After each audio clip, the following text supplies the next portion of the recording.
Hello, welcome listeners to another episode of Listen, Learn, and Love, hosted by Richard Osler.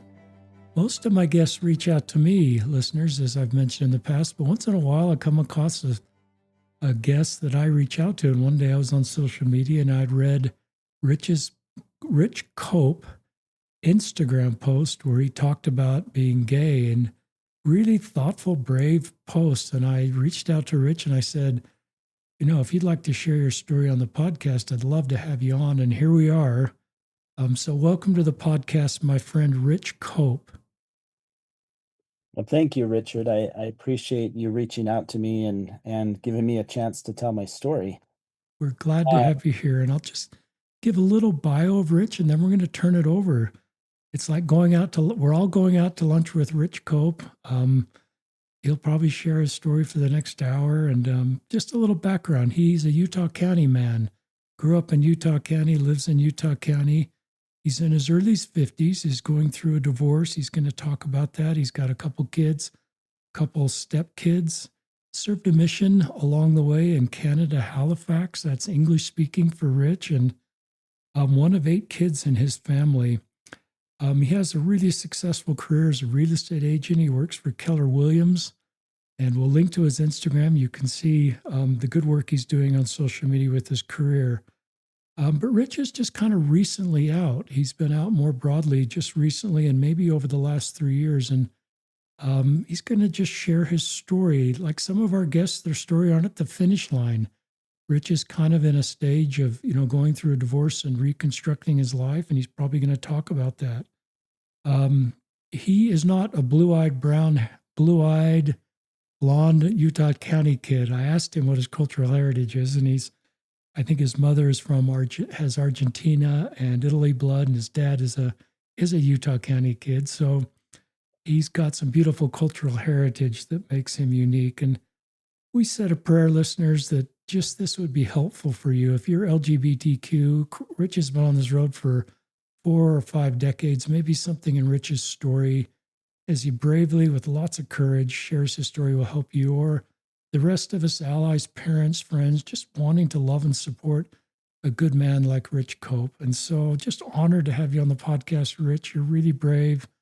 I always get a little emotional anytime somebody does this, just for the courage to broadly share their story. So with that, I'll turn it over to you to share your story or correct any bio information I got sideways. no, that was perfect. Thank you for that introduction, Richard. I appreciate it. And yeah, excited to be on your podcast. I've actually been a follower of yours for a while and listened to many of your podcasts, and you've had a lot of amazing guests on your program. So I really appreciate you reaching out to me. I wanted to tell my story. The way I chose to tell it was just through answering a series of questions. And my good friend Chat came up with a list of questions for me, and so I'm just going to go through and just answer these questions. So, first of all, who am I? And Richard did a really good job of introducing me. I am a lifelong resident of Utah County. I grew up in Spanish Fork. I'm the second oldest of 8 kids, 6 girls and 2 boys.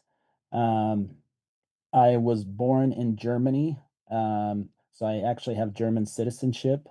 My dad was in the military growing up for a few years, and my mom's from Argentina. I also am very involved in my community. I've served on different boards and committees over the years, such as the Fiesta Days Committee in Spanish Fork for the 24th of July celebrations. I'm currently on the Tabitha's Way fundraising committee, help raising funds for needy families, and currently also serve on the board for the Spanish Fork Salem Area Chamber of Commerce. I was also an employee of Spanish Fork City for 5 years, and so I have a lot of connections in South Utah County as well. Um, so, first question, what was your family like growing up? We were all very close growing up. I basically just grew up with sisters because my youngest brother and I are 13 years apart. We were a typical Mormon family, I would say. We had family dinners together every night, said family prayer morning and night, and did scripture study every morning at 6 a.m., which I did not like growing up. Did not like getting up that early in the morning. Um, but we did it religiously. Also, Monday evenings were reserved for family home evenings. We were not allowed to go anywhere or hang out with friends after dinner time. My parents had a very happy and loving relationship with each other. I never had any doubt that they loved each other. Um, um, my dad would always kiss my mom goodbye when he would go to work. He always told her he loved her, and then when he got home from work, they would kiss each other as well. Um, we always had amazing home cooked meals.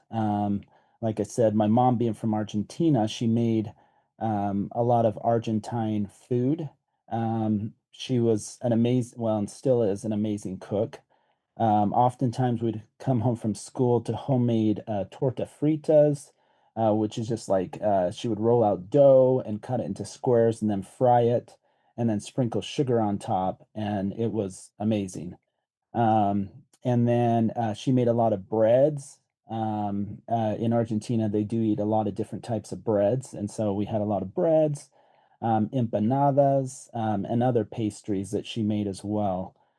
Um, we never had a lot of money growing up, but my parents did their best to make sure that we had a lot of fun experiences as a family. One of my most memorable trips that we took as a family was to meet our family in Argentina. My parents felt like it was important that we meet our Argentine relatives, and so they took out a home equity loan because it was so expensive to fly all of us there. So they took out a home equity loan for all of us to go. My twin sisters were babies at the time, and my brother wasn't even born yet. Um, we went in December and spent an entire month there. So I got to spend Christmas on the beach, which was super awesome. So we went from cold to really warm. I was 9 years old when we went, and we stayed at my mom's sister's house, and my grandpa Jose stayed with us, and I got to sleep in the same room as him. And I really bonded with him and became super close. He liked to tease and was just a lot of fun to be around. He was also an amazing cook. He cooked for us while we were there. And no doubt my mom got a lot of her cooking skills from my grandpa. What are some of your happiest childhood memories? Is the next question that I wrote down. Some of my best memories as a child were on the weekend when we would gather with friends in our yard and neighbors' yards, and we would play kick the can, ghost in the graveyard, where you have a car chasing you down the street and you're trying to hide from the car chasing you, and other night games as well. Our home was one of the hangout spots because we had a big yard and a big front porch that we would hang out on sometimes until midnight or 1 a.m. with friends.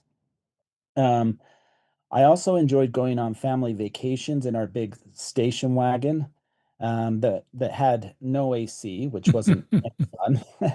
And the seats in the very back faced the cars behind us. And so as we're driving down the road, we were actually looking at the cars directly behind us, and we would always make faces at the people behind us and try and make them laugh or, try to make them honk their horns at us or whatever.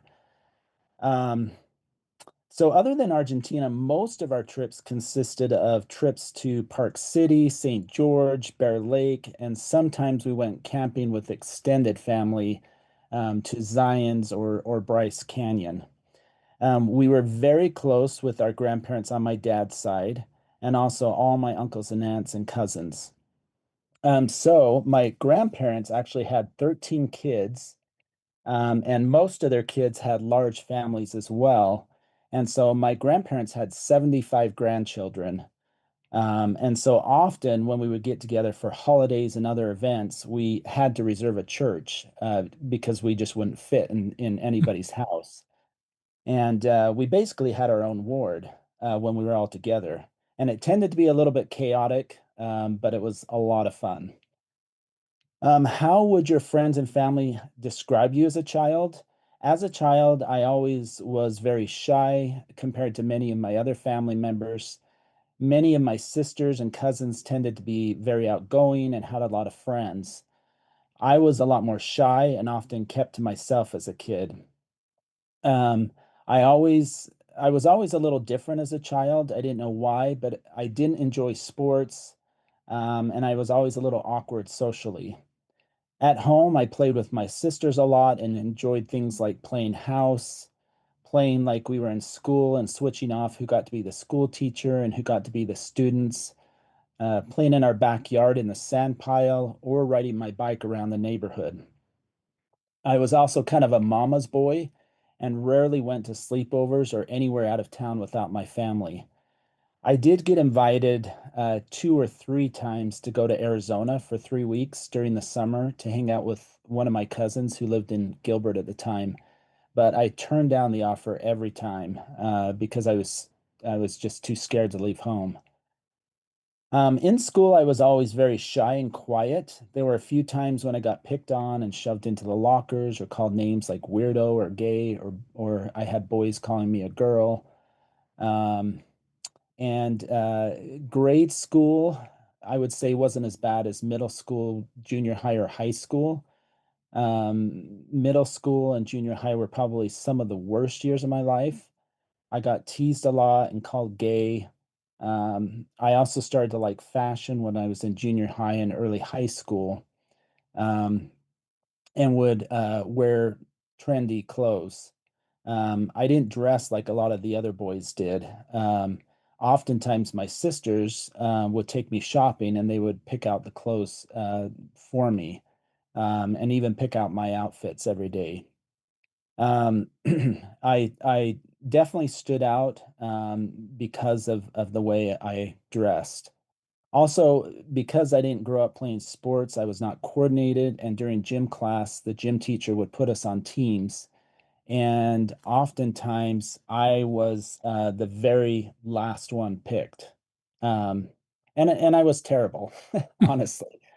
I was never able to make a basket while playing basketball and didn't know how to dribble the ball. Also, I never learned how to throw a football and was scared to death of being hit with a baseball. And so when we were playing baseball, a lot of times I would actually, if I could see that the ball was coming in my direction, I would actually run away because I was scared of being hit. Needless to say, I got laughed at several times. I dreaded going to the locker room after PE because I knew that I would be teased. It was very traumatizing at the time. Um, I also started to notice while in the locker room that I was turned on by seeing other boys in the shower. Back in the mid to late 80s, boys used to shower together after gym class, and I started to realize that I was attracted to other boys' bodies. I never told anyone that this was the case because I was scared of what they would say or what would happen to me. I did my best to just kind of keep to myself and not draw a lot of attention to me, even though at the time I was dressing in such a way that drew more attention. I did my best to just try to blend in as much as I could. I really didn't have any good friends in junior high or high school. I had a few friends while I was at the junior high that I would sit with during lunch, but didn't have any good friends that I hung out with after school or on the weekends. Again, I mostly just hung out with my sisters, my family, or by myself. Luckily for me, I survived middle school and junior high, even though it was very rough and I really struggled those few years. It was a very lonely time in my life, although I thought there were some cute girls. I never had any interest in talking to any of them. Um, I eventually moved on to high school, though, and found solace in the fact that I was able to pick out what kind of PE class I wanted to take. So I ended up just taking like it was a weightlifting class, where really all I had to do was just show up and pretend to lift some weights. And as long as I showed up, I was able to pass the class. About this time, I decided that I needed to blend in. And so I stopped wearing super trendy clothes and just started wearing more t-shirts and jeans. I had a couple of small instances in high school, my sophomore year, with some boys teasing me. And after that, I just decided that I needed to try to blend in for the rest of my high school years. I just needed to get through high school. So I didn't want to stand out. So I felt like I really needed to filter myself and not hang out with anyone that was labeled as weird or gay. I just needed to look quote unquote normal. I would also go home during lunch to eat lunch with my mom and then go back when I was done. Since I really didn't have any friends, I never really went out to eat during lunch and just chose to go home where I knew my mom would have lunch ready for me. I never once had a girlfriend in high school and was never interested in one. I went to maybe two or three dances that were girls' choice my entire high school years. Even though I had a couple of girls that I thought were cute, I never had a desire to kiss any of them. There were times growing up that I wished that I actually could be a girl and that I could kiss a guy instead. There were a lot of guys that I thought were attractive, but I never thought of myself as gay at the time. I just figured that other guys probably had the same thoughts and feelings occasionally, and that it was probably normal. Also, one of my Sunday school teachers in church growing up came out as gay, got a divorce, and moved in with his partner. And he eventually got AIDS and died. And I was told that was God's way of punishing people who chose to live a gay lifestyle. And I didn't want to end up that way. And so I just chose to keep my thoughts and feelings to myself. Next question. What messages did you receive about masculinity, relationships, and sexuality growing up? Um, Sexuality and sex in general was never something that was discussed growing up. I grew up believing that those topics were private and not to be discussed. It was not a topic that my parents ever brought up in our home, and I believed based on the church's stance that sex was only between a man and a woman and only after marriage, and that it was wrong to even bring it up. There was a lot that I didn't understand about sex and sexuality. For instance, I actually learned on my mission that you're naked when you have sex. I know that seems incredibly naive, but I had no clue how it worked and never wanted to ask anyone because I thought it would be wrong to ask. I was the epitome of innocent. And I had never kissed a girl and didn't know anything about sex at all. So, what was the next step in your journey after high school? Shortly after high school was over, I decided I would turn in my mission papers. I turned 19 just a few months after I graduated, and I figured I would just get it over with. Um, so, um, Part of me was really excited, but I was also really nervous about it. Part of me was doing it out of obligation because I knew that the prophet had said every boy should serve a mission. And I felt like if I didn't go, people in my ward and even some of my family members might look down on me. So shortly after graduating high school, I went through the normal process of interviewing with my bishop and stake president. And then after being approved to go, I sent in my paperwork. After about 2 weeks, I got my call and I was called to the Canada Halifax mission. I was hoping for someplace warm like Hawaii or Florida. And I actually wondered if maybe God has a sense of humor because I have always hated being cold and still do. Um, so, um, but I was scared to death to go on my mission. And the day before, I asked my dad to give me a blessing because I told him that I really didn't want to go, and I was really scared. Once I entered the MTC, though, I realized that there were a lot of other missionaries new and scared just like I was. And so it helped me to feel a little bit better about it. Well, at the MTC, the showers in the men's bathrooms were just like the ones in the junior high and middle school. They were open showers where all the boys showered together. Once again, I felt the same attraction to other boys' bodies that I did in middle school and junior high. But I remember just praying that God would help me to keep myself clean and worthy so I could serve Him without um, having any unclean thoughts. Um, and I feel like for the most part, I was able to serve my mission and not have any issues with that.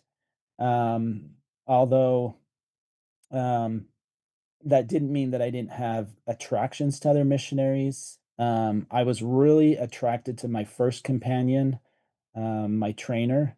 I remember when I first met him, I got butterflies just being around him, and I really wanted him to be my companion for my entire mission. I really believe that God put us together to help me feel more comfortable being on my mission. We actually got along really well, even though we were opposite in many ways. Based on our conversation with each other, it sounded like he was popular in high school, played a lot of sports. He had a girlfriend and dated other girls in high school. I told myself the reason I was feeling the way I was because he was like an older brother that I had never had but wanted to have. We just sort of bonded with each other, and he made it his personal mission to help me develop a testimony. We had multiple discussions about the gospel and the scriptures, and he helped answer a lot of questions that I had about the church. Also, he and the other two missionaries in our apartment were the ones who explained how sex works and explained that sex is not just something you do when you want to have a baby. Um, and I felt like we had really grown to become close friends by the end of the 3 months that we were together in our companionship. I ended up serving a total of 4 months on Prince Edward Island, and the last month was with a different companion. And he was a nice guy, but I was not attracted to him like I was my first companion. Um, so after 4 months, I got transferred to Nova Scotia, um, and I was really struggling. I really missed my first companion a lot, and I felt kind of lost. I started to feel alone, and the thought of serving another 20 months just kind of overwhelmed me. It was right after Christmas, and I missed being home with my family. And the one person that I felt the closest to and attracted to had already gone home.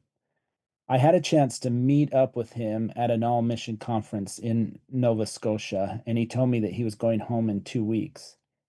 And it's really hard to describe how much I liked him at the time, but I really liked him a lot, and I wanted to spend more time with him. I even mentioned that we should connect when I got back home and hang out. He seemed to like the idea at the time, but honestly, at the back of my mind, I thought that there was probably a good chance that he would reconnect with his girlfriend, go to college, and possibly get married before I got back home, and it was probably not going to happen. So one night when I was in my apartment in Nova Scotia after he had gone home, I was feeling very sad and alone and wondering if I could stay on my mission. I decided to pray. And so I knelt down in the dark by myself, and I just poured out my soul to God. And I told him that if he was really there, I wanted to know because I was feeling really lonely and missing my family. I knelt by my bed and I prayed earnestly for help. And I remember I was crying as well. After I finished praying, I knelt there in silence for a few minutes. And I heard, as clear as if someone was talking to me, I heard the words, I will remain right by your side and I will never leave you. It really stunned me when I heard those words because I thought that somebody was talking to me. And I remember I immediately opened my eyes and I looked around the room, and my companion was still sound asleep.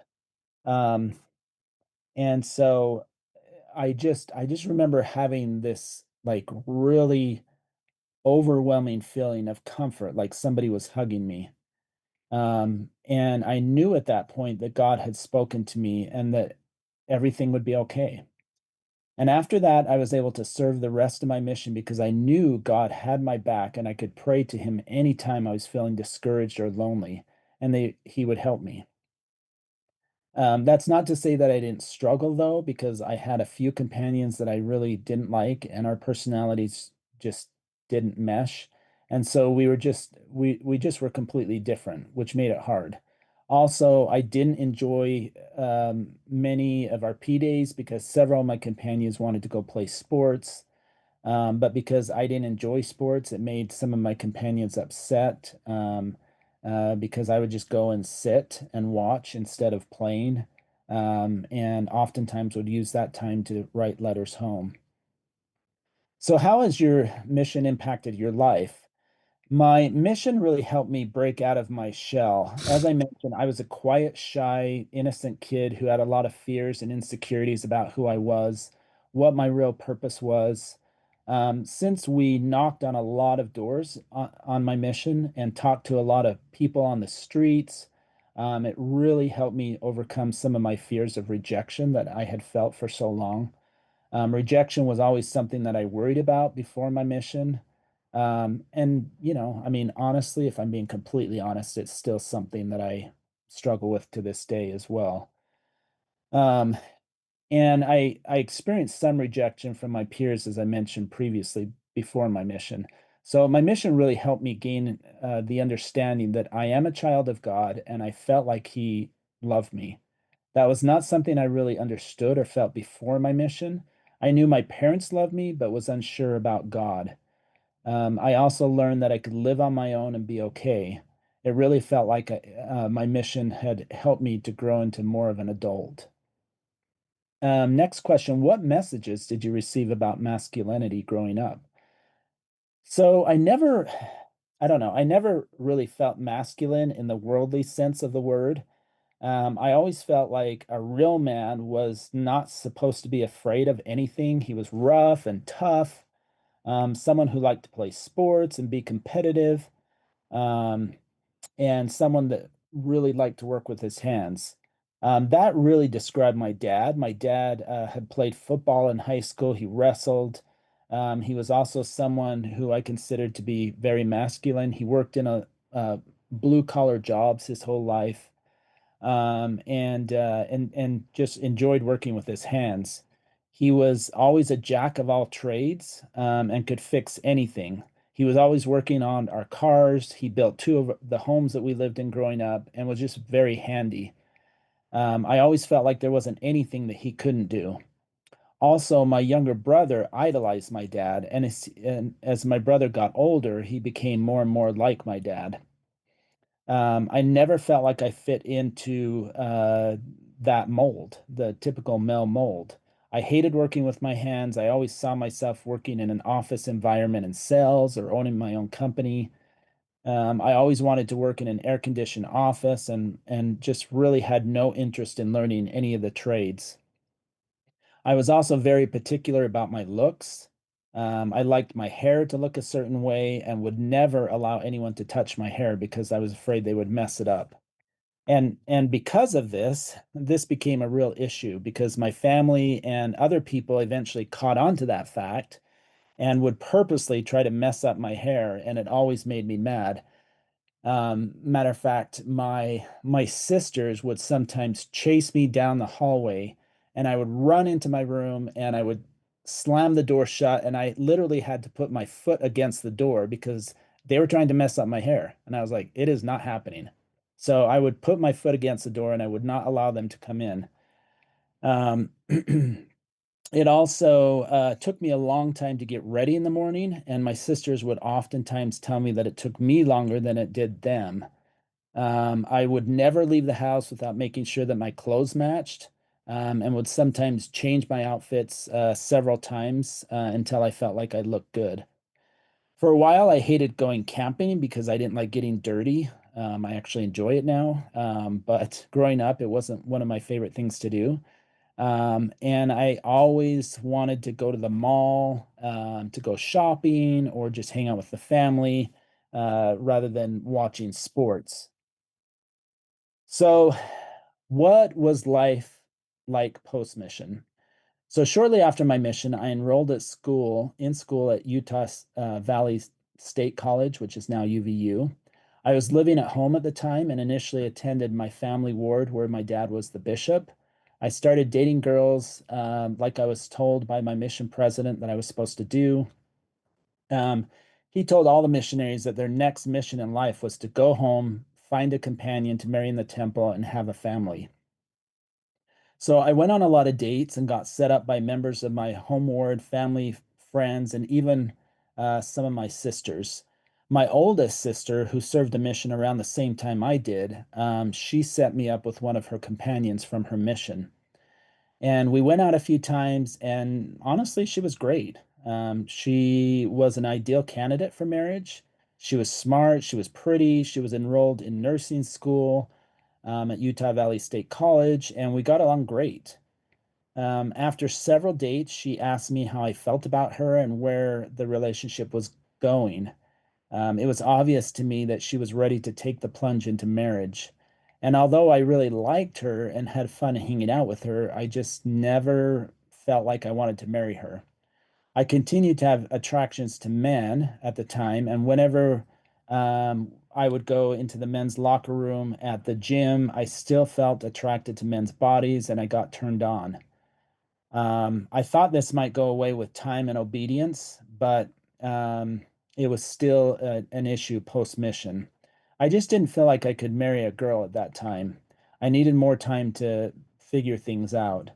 I ended up telling my sister's companion that I just wanted to be friends and that I wasn't ready for marriage at that time. And I really felt bad telling her this because I knew that she was a catch and any guy would be lucky to have her as a wife. But I didn't feel like she was right for me at that time. So she decided to move on. And because she was looking for more of a commitment.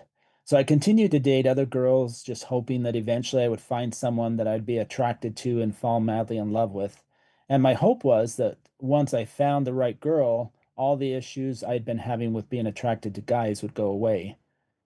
But the struggle continued. I kept going on dates with girls that I met in my singles ward in Spanish Fork and Mapleton, and others that I was set up on or with on occasion.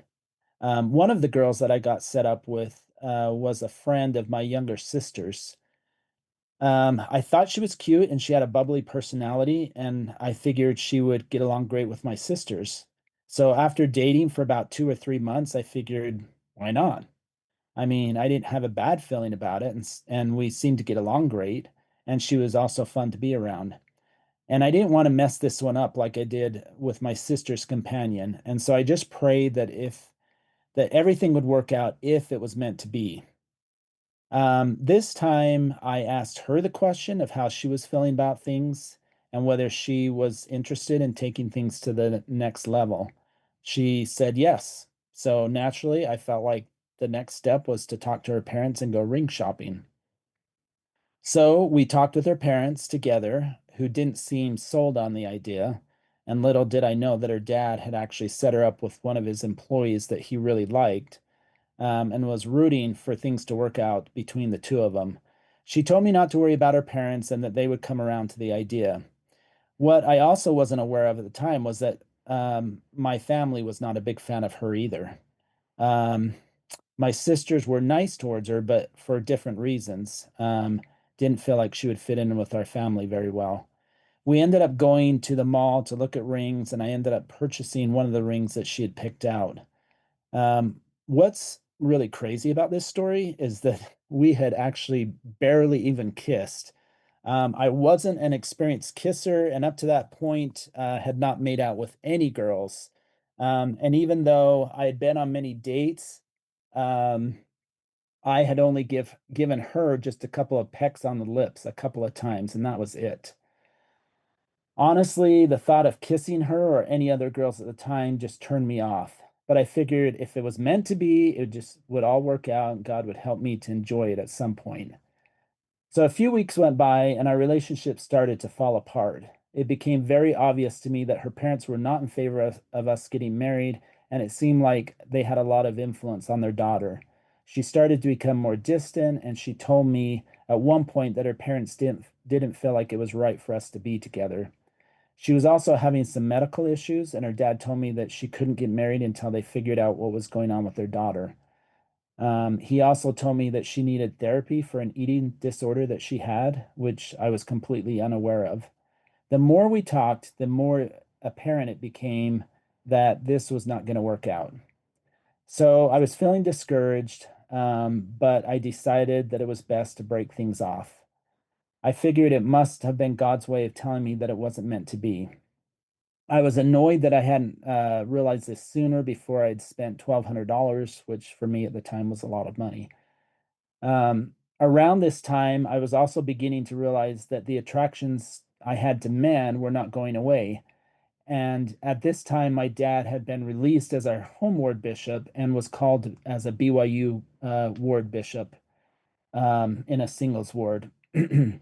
I had started attending his ward because at that time, they allowed your kids to attend your ward regardless of where you lived.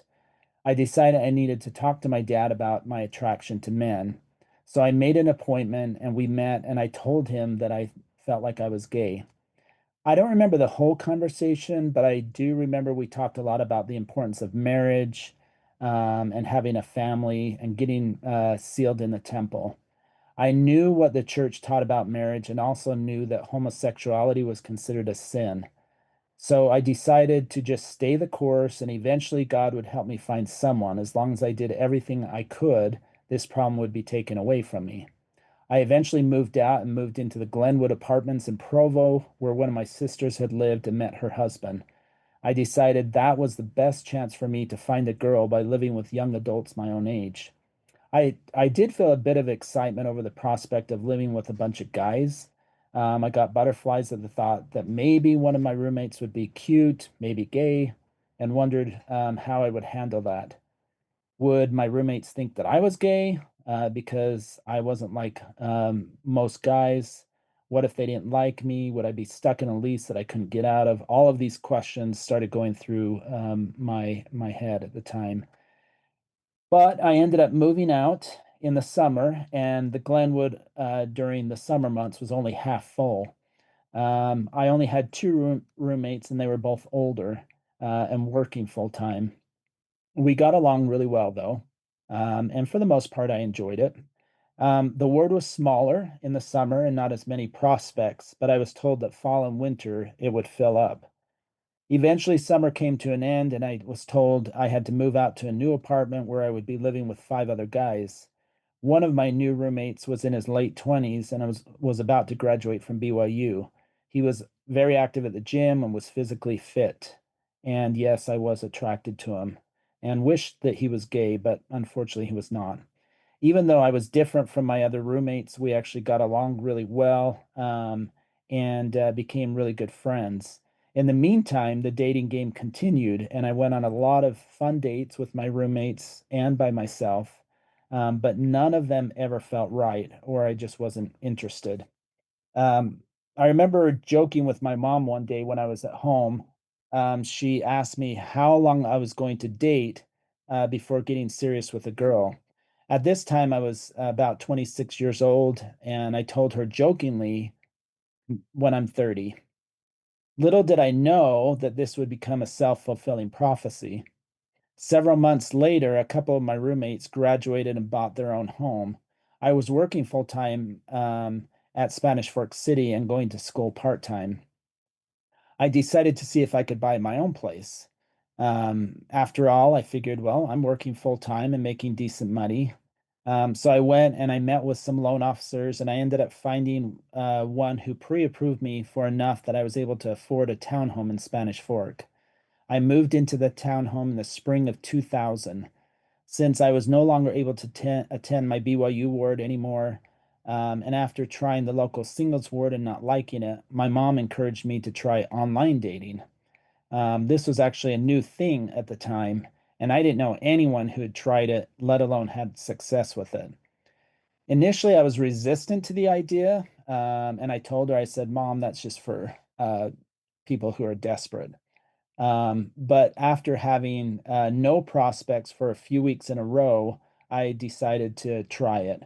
So I created an account on ldssingles.com, And in the filters, I put that I wasn't interested in anyone who had kids. I wanted a younger girl who had never been married and didn't have any kids. Well, after about 2 weeks, I got a little flirt emoji from my soon to be wife. I clicked on her profile and I noticed that she had two young kids and was divorced. She was pretty, but I thought, yeah, no. I didn't want to pursue anything with someone who had been married, and especially someone who had kids. Also, she lived in Logan and I was in Spanish Fork, and I figured that was too far away. A few days later, after speaking with my mom, who asked me if I was having any luck with LDS singles, um, I told her that I had met a girl that was really cute, but I wasn't interested in because she had two kids. And my mom told me that she felt like I needed to be more open-minded. Um, so um, after after a few days, I decided um, to respond to her, and we ended up chatting back and forth, and eventually we talked on the phone. Um, then after, I don't know, maybe a couple weeks, we decided to meet in person. I told her that I thought we should meet at the Joseph Smith Memorial Building in Salt Lake, where we could watch a church film that was newer at that time, and then go out to eat if things worked out like I hoped they would.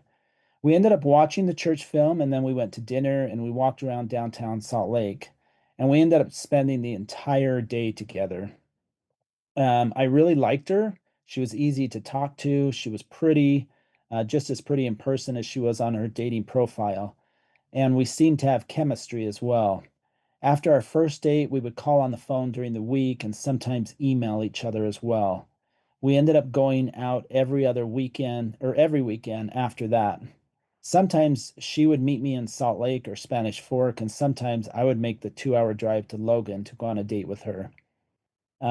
We met Thanksgiving weekend of 2003, and by February of 2004, after dating each other for a few months, I decided to propose to her. This time, when I asked her dad, he told me yes. I was so excited because my thought was, wow, this is really happening. I also really liked her family as well. She had five sisters, and they were all really close. Um, and so I felt like there was a lot of similarities to my family. I also had also met two of her kids, or her two kids, Alex and Alexa, and I thought they were adorable. I was nervous at the thought of being a stepdad, but the real dad really wasn't super involved in their lives, and I figured that would make the transition of me eventually living with them easier. I ended up proposing to her February of 2004 at Olive Garden in Provo, and she said yes. So, yay. I was finally engaged at 30 years old. I admit that I had a lot of fears about it, and I was still attracted to men. But again, I just figured that I needed to get married as we were taught to do, and everything would work itself out. Plus, I really liked her, and I liked her family as well. And so I figured that was my sign. One sign that was of concern to me was that Angela really enjoyed being affectionate, and I did not. It didn't feel natural to me and actually made me feel uncomfortable. I would have to force myself to be affectionate at times because I I thought, if I'm going to be married, this is what married people do, and I'm just going to have to learn to be more comfortable with it. Also, once again, I just figured God would help me feel more comfortable with it. And I will most likely learn to enjoy it after marriage. So fast forward several months later, we were married in the Logan LDS temple and sealed by my grandpa, who was the temple sealer, a temple sealer at the time. Um, what was it like being married and being an instant dad with two kids? So it wasn't easy going from being single and living on my own until I was 30 to all of a sudden being married with two kids. Angela and the kids ended up moving into my place in Spanish Fork, and it was rough for Angela and the kids as well. Angela felt like she was invading my space and she missed her family a lot. As I got to know her and the kids more, I started to notice that there was something different about Alex. He enjoyed his mom's drill team videos and would get dressed up in Alexa, his older sister's dance outfits. He would go outside wearing his sister's clothes and ride his bike around the neighborhood. I remember getting calls and having conversations with neighbors and family about their concerns with Alex dressing like that. I even had someone tell me at one point that if I allowed that to continue, he might turn out to be gay. I was told that I am the father figure, I'm the priesthood holder, and I need to help him understand that that is not okay. Believing what the church taught about homosexuality, I agreed that it was wrong and that it needed to stop. I remember having conversations with Angela, who didn't agree with me. She was always a lot more open minded than I was and didn't see anything wrong with what he was doing, as long as he was happy. I felt a lot of pressure to do something, but was unsure of what I could do. And not wanting to rock the boat, I eventually just decided to let him do what he wanted to do, but I wasn't happy about it. Fast forward a few years later, and Alex started to dance and create his own dance moves. He was a really talented dancer, and he loved to make up dance moves to different songs. And often we would find him downstairs in the basement of our new home dancing to music. He really loved hip hop and had so much talent. Eventually, Angela enrolled him in dance where his skills just really took off. We tried putting him in sports, but he never liked sports, and it was obvious that dancing was what made him happy. Even though I still had some concerns about whether or not he might turn out to be gay, I could see that he was a very talented dancer and figured God must have given him those skills for a reason. As time went on, it became obvious that Alex was more feminine than many of his male friends or classmates. He was eventually enrolled in Lifehouse in Salem, Utah, where he learned all kinds of dance techniques, including ballet. He went on to perform at many different schools and also the Covey Center for the Arts in Provo. And he was amazing. Once he got into high school, he told us that he wanted to join dance company at Spanish Fork High School, and he would be the only boy to ever be part of dance company. There had never been a boy that had been part of dance company before. So I expressed my concerns to him, and I told him that he would likely be teased if he moved forward with doing that. And he told me that he didn't care and that he really wanted to do it. After trying out, he was accepted. And one of the amazing things about Alex, besides his talent for dance, is that he has never really let what other people thought about him stop him from doing what he wanted to do. He always went for it, regardless of what other people said about him. And I always admired and wished that I had that ability. So fast forward again, one night Angela, Alexa, and I were all in the kitchen, and Alex, through tears, told us that he was gay. My worst fears were realized at that point. I wondered at the time, should I have done more to prevent this from happening? What else could I have done? I have to admit that I was not surprised when he told us because I always knew there was something different about him, just like I did myself. Um, and I had known him since he was 4 years old, and he was always more in touch with his feminine side. I guess I just kind of hoped that it was a phase and that he would grow out of it. I also thought that maybe he is just, um, you know, um, I don't know. I just thought it was something that would change with time. Um, I was not as supportive through this difficult journey as I should have been. I was still hanging on to my rigid beliefs that being gay was wrong, even though I was struggling with it myself at the time and throughout my entire marriage as well. I had problems with intimacy throughout our marriage, and I would see cute guys at the gym and other places, but always felt like there was nothing I could do about it. I had committed myself to marrying Angela, and I needed to remain faithful to her if I wanted to make it to the celestial kingdom. Also, I had grown to love her as well. I knew that I was not providing her with what she needed to be happy, however. I kind of felt stuck in a way. I didn't want to end our marriage because in many ways I loved being married to her. We had many common interests, and although there were many difficult times during our marriage, we also had a lot of good times as well. Eventually, Alex graduated from high school and became an influencer on Instagram. He got into modeling and did a lot of modeling for a lot of big name companies. And he eventually moved to New York, where he modeled for Vogue. and was even in some of their magazines. Um, he was living his dream life, and I have to admit that I was envious. I also love fashion, but felt uncomfortable wearing clothes that would stand out and cause people to think that I was gay, even though deep down I knew I was, but I was always in denial.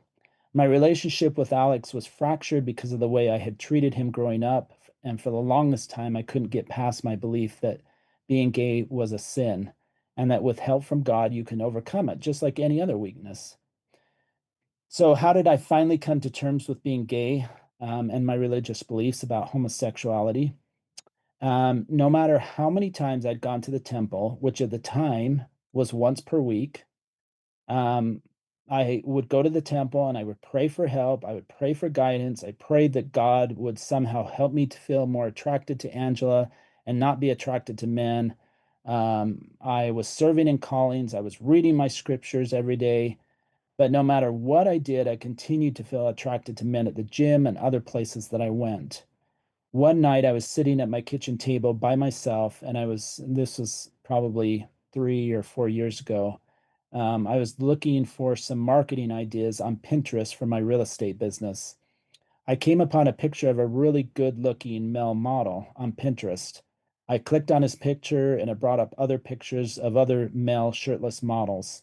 I couldn't stop looking, and I ended up sitting at the table looking at these shirtless male models for over an hour. Something clicked inside my brain that night, and I had the thought that you're gay and this is the way you are, and you aren't going to change that. It was really a life-changing moment for me in many ways because I came to the realization that that things were likely not going to work out between me and Angela. The pressure that I'd felt for so long to just remain married and it would all work out crumbled that night. I realized that was not the case. I couldn't change who I was. I was a gay man and I was trying to force something that did not feel natural to me. It wasn't easy and it took me a few weeks to get up the courage, but I felt like I needed to tell Angela. It was definitely not the news she wanted to hear, and honestly, it broke my heart to have to tell her that I was gay. I knew deep down that it would eventually mean divorce, but I wanted to at least try to see if we could make it work. And honestly, Angela wanted it to work out as well. After about a year of couples therapy, my own personal therapy, and several rough patches in our marriage, we mutually agreed that it would be best to get a divorce. It was a very painful decision, and there were a lot of tears. What I finally realized and came to terms with after a lot of prayer and self reflection is that God loved me the way I am and that He created me this way. I didn't ask for it, and neither did Alex. I asked for it to be taken away many times, and I had the belief that if God wanted me to remain married and make it to the celestial kingdom, that He would help me overcome it. That didn't happen. Just the opposite thing happened instead.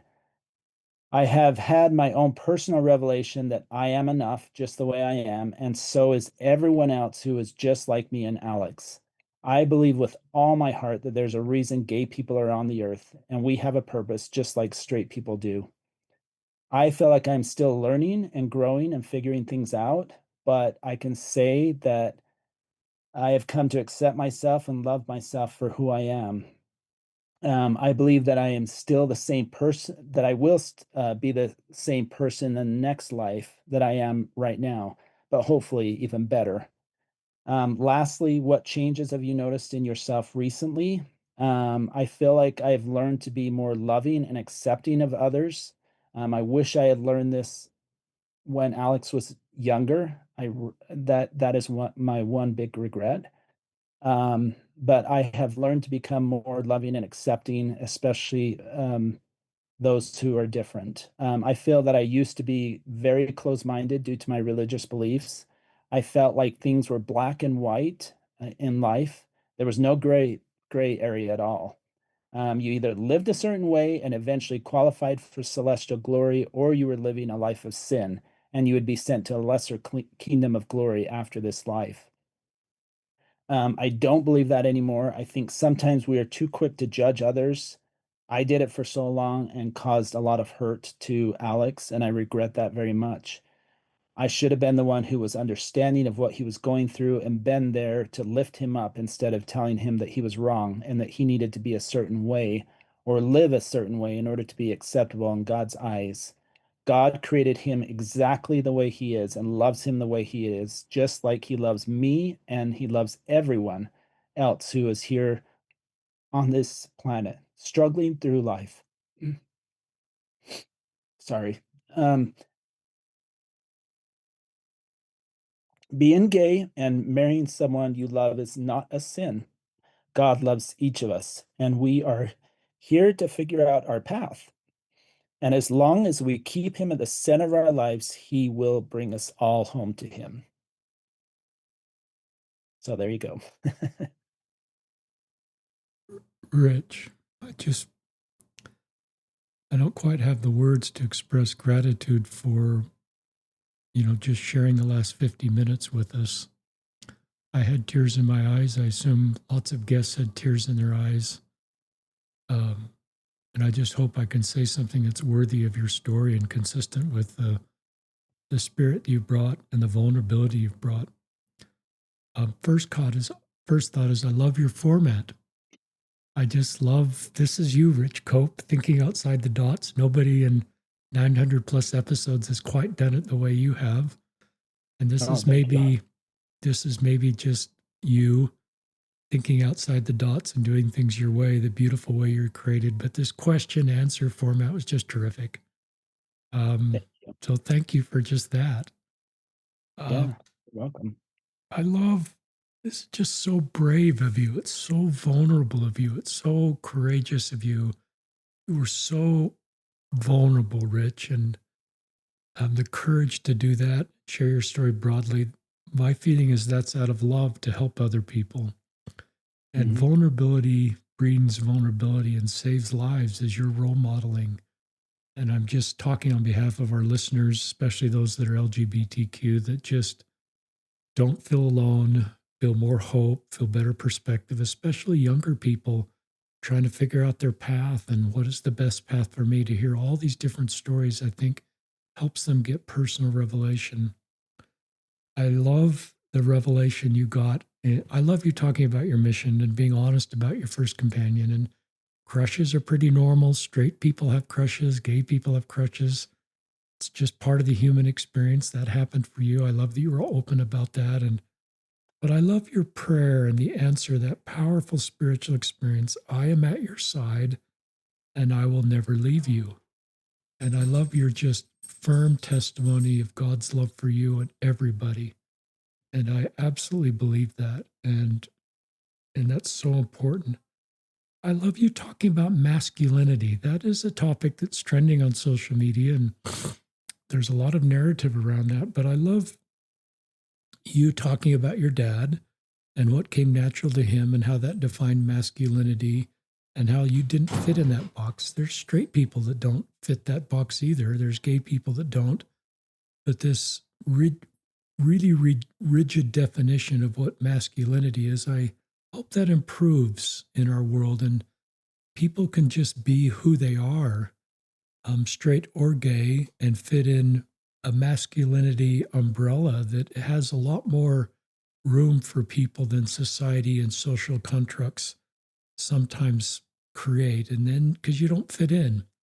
Hmm. And I love your testimony that God created you exactly how you are, but you're in a society that has narrower definitions of masculinity than I think God's definitions are. Because so, and I just love you being so honest of how you tried to make it work with a woman, and um, and just believe that God would take away, your gayness because He believes in marriage between a man and a woman and getting the celestial kingdom. And you kind of laid that all on the altar and with a lot of courage and a lot of faith got married to, and I love the way you talk so positively about your former wife and the beauty of that marriage and wanting to make it work and why it eventually didn't work. And this is a podcast that tries to support people whose marriages are ending and not make one the hero and one the villain and just say you're both really good people that have done the best you can. And mutual divorce is sometimes the best decision and you're not ruining an eternal family. You're not some of the narratives that I've said around couples getting divorced, I don't say those anymore. I just say my job is to love and support you and not try to figure out a backstory that fits my story of why marriages end, and just love you. I love you're pretty honest about Alex. Um, and thank you for that. And just recognizing that just that story was beautiful and what you felt was the right thing and the complexity of that being his gay father, stepfather, and knowing you're closeted gay and he's not, and trying to navigate that and keep him in a path you feel would be best for him, and seeing him thrive. What a remarkable, courageous young man to do some of the trailblazing stuff he did. And I love you just recognize that God made him the way he is with all these beautiful talents. And I think you did a good job supporting him the best you could. And you can come back to any of these topics. And I just love, your sort of, a moment in Pinterest and just recognizing that powerful experience that I'm a gay man and and this is who I am. And I need to talk to my wife about this and I need to be authentic and open and honest. And I love that you generally went slow and you tried to make your marriage work. And because you seem like you're really good friends. And there's a lot of grief when marriages don't work for both of you. But I'm glad that you're alive. I'm glad that you're moving forward. I wish we could better support you growing up and sort of help you.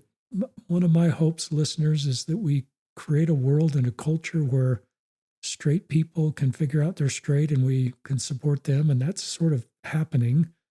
And gay people can feel support earlier on and sort of accept who they are, and we can better support them in a church and society. So, the box you were trying to fit in for 4+ decades, my hope is that box expands so that you could have fit in a lot earlier, not all the emotional work and capital you did to sort of fit in all those decades and make it work. And just wish we could have better supported you back then.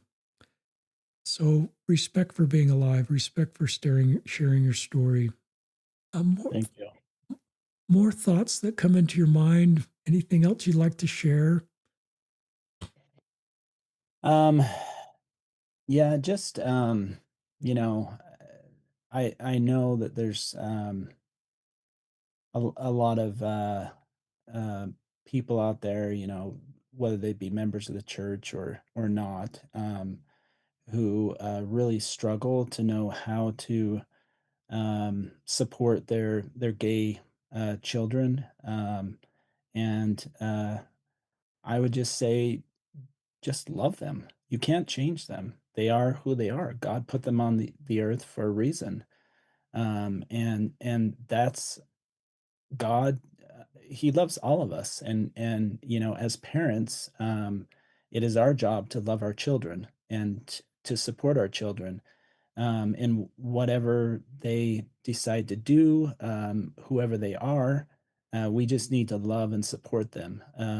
Suicide, I think, is so common, so prevalent in the gay community, and it's really sad. It makes me sad when I hear about um, gay kids who end up committing suicide because they just don't have the support that they need at home. And home should be the one place that kids can go and feel loved and supported, just like I did growing up as a child. I never once doubted that my parents loved me. I knew they loved me, and they showed it in so many ways. And we just need to support, whether you have kids or not. You may have a gay friend or so another family member. It's so important that we support them, we love them, we let them know that, what, um, I'm here for you, and you can always talk to me. Call me anytime you need anything. I will be here for you. And I've had that. It took me. It was really difficult for me to come out because of the fear of rejection. I think it was 3 years ago, I had attended the Gather conference in Provo. It was also on my birthday. Hmm. Um, and I had already come out to my wife, and I asked her that day after attending the Gather conference, I said, "What would you think if I publicly announced this on social media? How would you feel about that?" And she was really supportive, and she said, "Do it. Go for it." And so I created this long post, um, and I posted it, and as soon as I posted it, like, I was scared. I didn't know, I told my wife beforehand, I said, "Okay," so I said, "Real estate," and I said, "The one thing I'm nervous about is that I'm gonna lose clients, like, people are gonna be like, 'Oh, wow. Okay, well, we don't wanna do business with him.'" Um, Also, I was afraid of family members rejecting me, friends, so I was afraid of the rejection that I would get, and so I posted it, um, and I actually turned off my phone and I went to the mall and I went shopping. I'm like, "It's my birthday. I'm gonna go shopping and buy myself a new outfit." So that's what I did, and anyway, I was there for a couple of hours and then I went home and I thought, "Okay, I'm gonna turn my phone on and I'm gonna see," and I was just anticipating all this negative, like a bunch of negative comments and whatnot. Anyway, I turned back on my phone. There was like 160 comments or something, and they were like every single one from family and friends was supportive. They were very supportive, very loving, and people reaching out and saying, "You know what? If you ever need to talk or whatever, I'm here for you. Just know that we love you." So it was just, a lot of support, and it really helped me feel okay about who I was and coming out. But I know that not everybody has that. There's a lot of people that don't have that kind of love and support.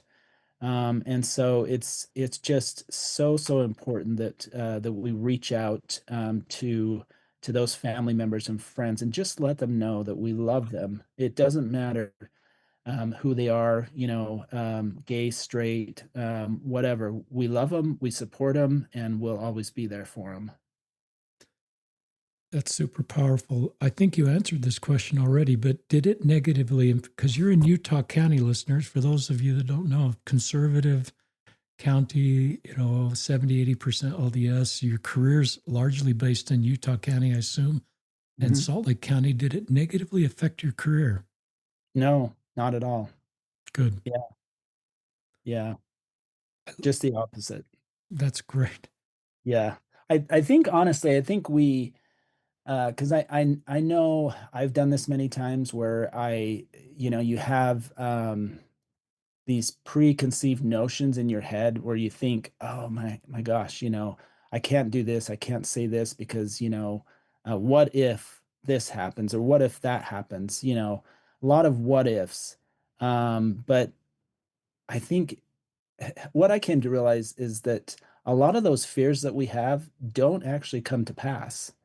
It's just something that we make up in our minds, and we just have all these fears and insecurities, and we just need to be more secure about ourselves, who we are. Like Alex, who was super brave, and he really didn't care about what other people thought about him because he knew who he was, um, a child of God. And we need to do the same thing. We just need to not worry about, what other people might say, and just do it. Just be brave. And I think that a lot of people would find that just the opposite will happen. It's just great advice. You've got this lens of walking this road as a gay man, but you've also got this lens of raising a gay kid. So your ability to speak to other parents walking that road and just help them love their kid and see them as a child of God. And that's super powerful about your story. I love this quote from Brene Brown that Rich reminds me of just his story. Fitting in is about assessing a situation and becoming who you need to be in order to be accepted. Belonging, on the other hand, doesn't require us to change who we are, it requires us to be who we are. So you've spent a lot of time on that road, and If listeners, if you even imagine a pegboard with just round holes and round pegs, that represents a straight world, a heteronormative world. And then just in your mind, think of all those round holes, and then there's a square peg, and that's Rich Cope and many and hundreds of our other guests that aren't straight. And in the past, we probably, and you've felt this, Rich, and people told you this, will just become a round peg. Hmm. Make a marriage work with a woman. Don't talk about this. Pray, it will go away. And so our advice to you was, this is where we were, decades ago that you lived, is just become a round peg. It'll all work out. Hmm. But now I hope we're realizing that Rich is a square peg, and it's actually good. Both square pegs and round pegs make our world a better place. And yeah, there's less square pegs around than round pegs, but we need to love and support our square peg friends like Rich. I hope this analogy is okay, listeners. And then the way we do that is, instead of pounding Rich into a round hole, we do everything we can to create square holes so Rich can feel like he belongs. And maybe one of those is when he came out, those 100+ messages that Rich, maybe for the first time, felt like he belonged. And people, if they knew all about Rich and they still loved him, we helped create a square hole for Rich and a feeling of belonging, which I think is so central to what Christ did in his ministry and what he wants us to do for LGBTQ folk.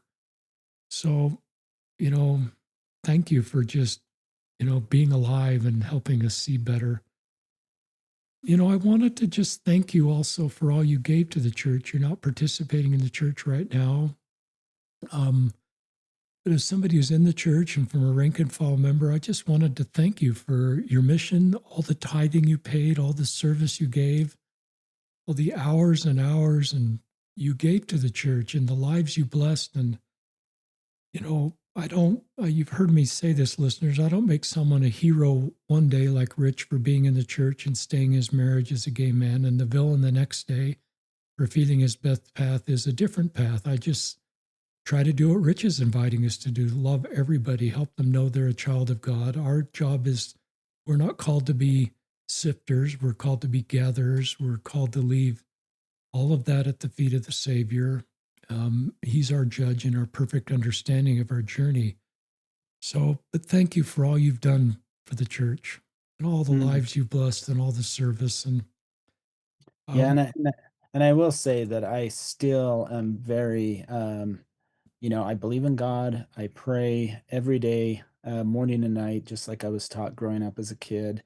And um, and I actually I have been going to church, not the LDS church. There's a non-denominational go church right. that I go to, but yeah, I'm still very close to God, and that's something that's really important in my life and will always be. So, And I think that's such an important point to make, is that, the church is a means to connect with God. It's not the end thing. And the LDS church works for me and my wife to connect to God. It's part of the means to the end. And mhm, there's other people that it's not. And I've sort of had to let that go. We've got kids that don't go to church, and I've recognized, at the end of the day, I hope people can do what Rich is doing and connect with God. Even if our church doesn't work for them, that they still have an ability to connect with God in the way that works for them. I believe God loves all of his children. That love mhm, is not earned. He wants to be in their lives, just like that powerful revelation you got on your mission. So I love that you're role modeling in your own personal story that I'm still staying close with God and God loves me. And the God, I just, as a parent, I would always love our kids, and I would always want our kids to reach out to me, whatever, and not make that a transaction relationship. It's just there because they're my children. mhm. Um, so thank you. Anything else that comes to mind? Um, hmm. Nothing off the top of my head, unless you have any other questions for me. I do have a one question that's come to my mind a couple times. I think you've Yeah. answered this, but you know, you What would you say to your younger self, your teenage self, your early 20s self? This is you to talking to younger LGBTQ Latter-day Saints too. What would you say to your younger self? Um, just that that you are okay the way you are. It's okay to be a gay man. God loves you the way you are, and He created you this way.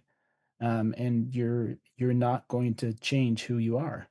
This is your biological makeup, uh, it's important to just learn to love yourself, and accept yourself for who you are.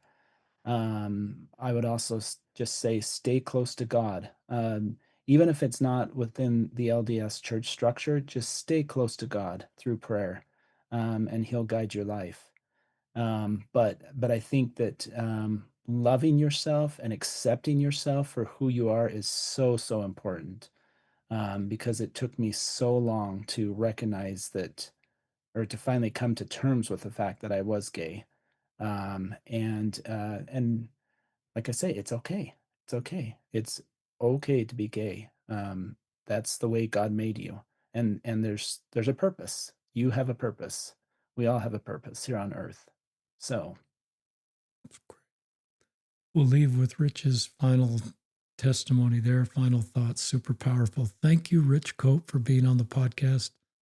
So honored to have you on the show. The podcast guests are the heroes of this platform, and I just continue to be moved by these stories and honored to bring them to you, our listeners, so we can do better. And thank you, our listeners, for listening and sharing these stories with others in your circle of influence. And so this is Rich Cope and Richard Osler signing off on another episode of Listen, Learn, and Love.